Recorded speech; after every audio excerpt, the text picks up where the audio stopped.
Unë jam infiltruar në styrimin shtetëror për të punuar për çështjet e organizuar. Kemi punuar shumë konspirative atë. Ndikëm një pjesë të mirë të njerëzve që kanë qenë.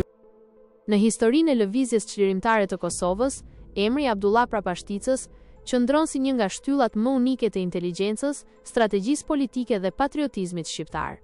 Ai nuk ishte thjesht një veprimtar i zakonshëm apo një idealist i fjalëve të mëdha, por një nga mendjet më të mprehta e më vizionare që ka pasur ilegaliteti jon kombëtar, një figurë që arriti të çarmatoste nga brenda vetë aparatin më të frikshëm të dhunës jugoslave, UDBN. Pasi studioi në detaje mekanizmat psikologjike operativ të shërbimit sekret serb, Prapashtica mori vendimin pothuajse jashtëtoksor për t'u infiltruar në zemër të armikut, duke luajtur një lojë gjakftohtë të dy fisht ku çdo sekondë e jetës së tij varej në fije të shpirtit. Si zyrtar i disiplinuar ditën dhe arkitekt i rezistencës natën, ai përdori inteligjencën e tij absolute për të nxjerrë nga zyrat e sigurisë së lartë dosje top sekrete, plane bastisjesh, lista të veprimtarëve në vëzhgim dhe emra të informatorëve, duke u dërguar sinjale klandestine grupeve patriotike pak orë para operacioneve të policisë.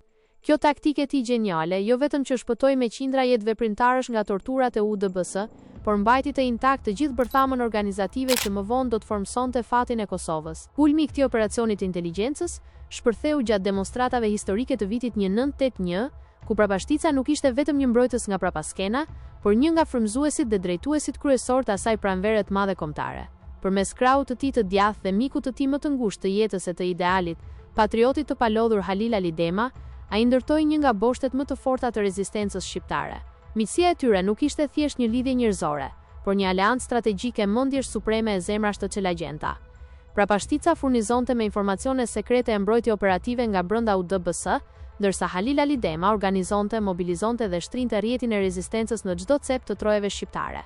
Së bashku me Ali Demën dhe bashkëveprimtarët e tjerë, ai udhëhoqi formsimin e Partisë Komuniste Shqiptare në Kosovë, PKSHK, dhe mbrojti me një mjeshtri geniale kërkesën madhore Kosova Republik, duke përdorur dezinformimin strategjik nga brenda zyrave të hetuesisë për t'i ushqyer eprorët serb me pista të rreme e për të mbrojtur udhëheqësit e popullit. Kur rrethi i zbulimit filloi të ngushtohej dhe eprorët e tij kuptuan se brenda vetë murit të tyre mbrojtës jetonte e vepronte truri i organizimit shqiptar, Prapashtica ekzekutoi një plan arratisjeje spektakolar jashtë vendit, duke u lënë shërbimeve sekrete jugoslave një humbje shkatërruese morale dhe një poshtërim që nuk e morën veten kurrë. Por veprimtaria e tij vizionare nuk u ndal me largimin në perëndim, atje pjekuria e tij politike mori përmasa edhe më të mëdha historike.